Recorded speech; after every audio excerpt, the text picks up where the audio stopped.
Welcome to Guru classes again.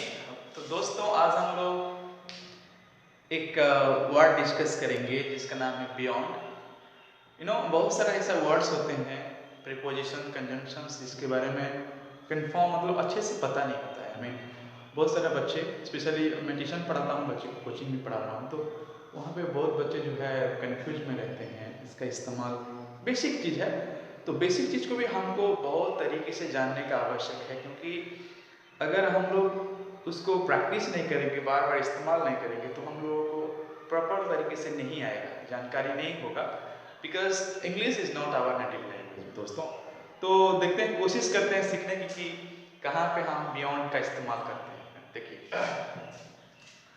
तो beyond का मतलब के परे, के आगे, मतलब आपका उतना कैपेबिलिटी नहीं है जो उसके बियॉन्ड आप कुछ कर सकते हैं। बोलते हैं ना, जैसे कि नॉर्मली मैं एक एग्जांपल दूं तो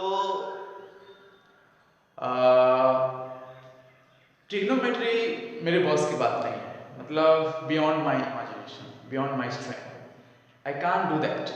आई मीन यू कैन से trigonometry is beyond my strength, मतलब ट्रिग्नोमेट्री मेरे बस की बात नहीं है, मैं नहीं कर सकता, मुझसे आगे है, मेरे परे है ना। अगर आप बोलते हो कि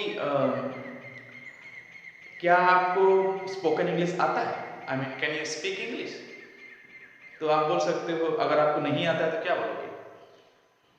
speaking English is beyond my imagination, beyond my strength, मतलब आप नहीं कर सकते, है ना। तो बियॉन्ड कब लगाएंगे? आपको समझ में आ रहा होगा मैं क्या बोल रहा हूँ, राइट। तो एक्चुअली होता क्या है, हमको वर्ड पे नहीं जाना है, आई मीन उसका मीनिंग पे नहीं जाना है, उसका सिचुएशन पे जाना है, किस सिचुएशन में हम लगाते हैं, राइट। तो एग्जाम्पल के जरिए देखते हैं फ्रेंड कि मैं क्या देखने लगी। It is beyond my power, मतलब अगर आपको कोई बोला कि थोड़ा सा मदद कर दीजिए, और बहुत बड़ा सा ये गोनी है, गोनी में चावल है, और तो इस मदद उठा के वहाँ पे रख दीजिए, तो उस समय में आप क्या बोलेंगे? अगर आप उठा नहीं पाएंगे इसको तो क्या बोल सकते हैं? This is beyond my strength, sorry for that, I can't do that. तो आप बोल सकते हो कि मेरा बस की बात नहीं है, मेरा मतलब बियॉन्ड, मैं उसको उठा नहीं सकता, sorry, it is beyond my strength, है ना। इस तरह से it is beyond my power, मैं उतना पावर नहीं है जो मैं उठा के वहां पे रख सकता हूँ।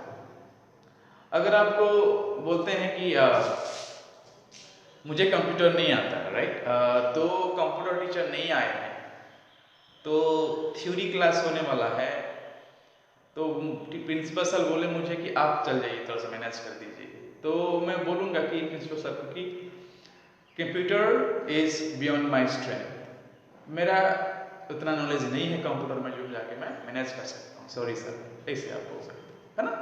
तो इस तरीके से हमको इस्तेमाल करते हैं, ठीक है। देखते हैं दूसरा, that is beyond my strength, है ना। It is beyond my power, this job is beyond my ability.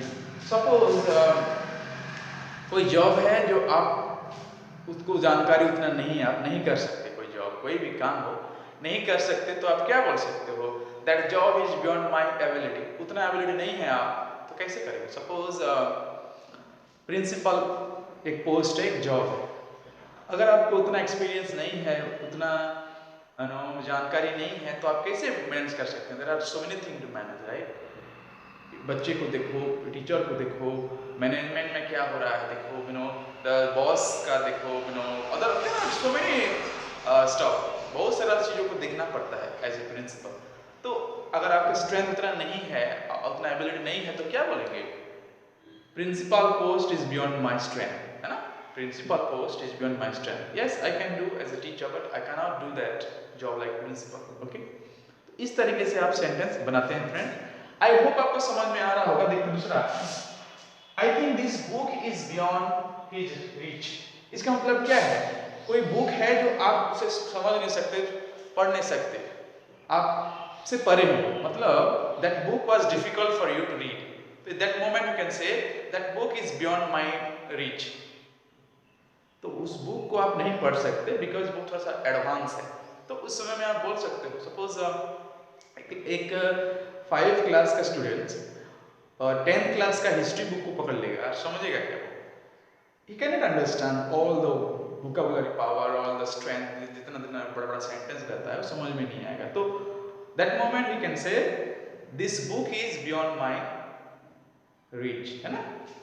तो I think this book is beyond my reach, है ना?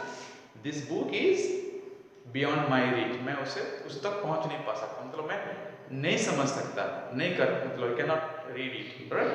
इस तरीके से हम बोलते हैं। उसके बाद her beauty was beyond description, description मतलब आप बयान नहीं कर सकते, उसका इतना सुंदर दिखते हैं कि आप डिस्क्राइब नहीं कर सकते, can say, right? So beautiful, इतना ब्यूटीफुल है कि आप उसे बातों में बयान नहीं कर सकते, you can't say about, you cannot say with words, right? So her beauty is beyond my imagination or beyond my words or beyond my description, right? In this way हम बताते हैं, I mean वर्ड को हम repeat बार बार sentence बनाते बनाते practice करेंगे ना, तो इसका इस्तेमाल अच्छे से आ जाएगा फ्रेंड। आज के लिए इतना ही, थैंक यू वेरी मच।